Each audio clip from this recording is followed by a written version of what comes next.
السلام علیکم ورحمۃ اللہ وبرکاتہ۔ دوستو، اللہ عز و جل کا ہم پر بڑا ہی کرم اور فضل ہے کہ اللہ عز و جل نے جس طرح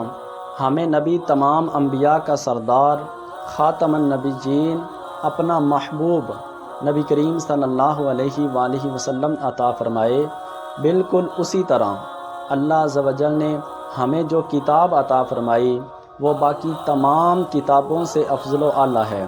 ویسے تو قرآن مجید کا ایک ایک حرف، ایک ایک آیت اور تمام صورتیں بڑی فضیلت کی حامل ہیں، لیکن آج میں آپ کو سورہ یاسین کی فضیلت کے بارے میں 4 فرامین مصطفیٰ صلی اللہ علیہ وآلہ وسلم سناؤں گا۔ پہلی حدیث مبارکہ نبی کریم صلی اللہ علیہ وآلہ وسلم نے ارشاد فرمایا کہ ہر چیز کا دل ہوتا ہے اور قرآن مجید کا دل سورہ یاسین ہے۔ نبی کریم صلی اللہ علیہ وآلہ وسلم نے فرمایا کہ جس نے ایک مرتبہ سورہ یاسین کی تلاوت کی، اللہ عز و جل اس کو 10 مرتبہ قرآن مجید مکمل کرنے کا ثواب عطا فرماتا ہے۔ سبحان اللہ، کتنی بڑی فضیلت ہے۔ اگر ایک شخص کتنے دن لگا کے 10 مرتبہ قرآن پاک مکمل کرے تو اس کو اتنا ثواب ملے گا جتنا ایک شخص 10 منٹ لگا کے اچھی طرح سورہ یاسین کی تلاوت کرے تو اس کو بھی 10 مرتبہ قرآن پاک مکمل کرنے کا ثواب مل جائے گا۔ دوسری حدیث مبارکہ نبی کریم صلی اللہ علیہ وآلہ وسلم نے ارشاد فرمایا کہ جس شخص نے صرف اللہ کی رضا کے لیے، یعنی کسی کو دکھانے کے لیے نہیں بلکہ اللہ عز و جل کی خوشنودی حاصل کرنے کے لیے سورہ یاسین کی تلاوت کی تو اللہ عز و جل اس کے پچھلے تمام گناہ معاف فرما دے گا۔ تیسری حدیث مبارکہ نبی کریم صلی اللہ علیہ وآلہ وسلم نے ارشاد فرمایا کہ جس نے اپنے دن کا آغاز سورہ یاسین کی تلاوت سے کیا تو اللہ عز و جل اس کی تمام ضرورتیں پوری فرما دے گا۔ اسی لیے اگر آپ کی دکان ہے یا آپ کوئی بھی کاروبار کرتے ہیں یا نوکری کرتے ہیں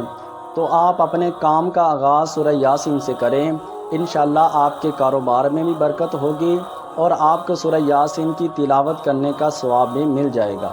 چوتھی حدیث مبارکہ نبی کریم صلی اللہ علیہ وآلہ وسلم نے ارشاد فرمایا کہ جو شخص رات کو سونے سے پہلے اپنے بستر پر سورہ یاسین کی تلاوت کرے، اگر وہ رات کو فوت ہو جائے تو اسے شہادت کی موت نصیب ہوگی۔ سبحان اللہ، ہر شخص یہ دعا کرتا ہے کہ کاش اسے شہادت کی موت نصیب ہو جائے۔ نبی کریم صلی اللہ علیہ وآلہ وسلم نے کتنا پیارا وظیفہ ہمیں بتا دیا، لہٰذا ہمیں اس پر عمل کرنا چاہیے۔ دوستو، ہمارا اس دنیا میں آنے کا ایک بنیادی مقصد یہ بھی ہے کہ ہم آخرت کی تیاری کریں، لیکن ہمیں اپنے دنیاوی تمام مقاصد یاد ہیں لیکن آخرت کا مقصد ہم بھول چکے ہیں۔ نہ جانے کتنے لوگ روزانہ ہمارے سامنے اس دنیا سے چلے جاتے ہیں، ایک دن ہم نے بھی اس دنیا کو چھوڑ کے چلے جانا ہے، لہٰذا ہمیں چاہیے کہ ہم اپنے مقصد کو یاد رکھیں۔ اسی لیے ایک پنجابی کے صوفی بزرگ نے فرمایا تھا کہ کوئی بن گیا رونق پکھیاں دی، کوئی چھوڑ کے شیش محل چلیا، کوئی پلیا ناز تے نخریاں وچ، کوئی گرم ریت تے تھل چلیا، کوئی بھول گیا مقصد آمن دا، کوئی کر کے مقصد حل چلیا،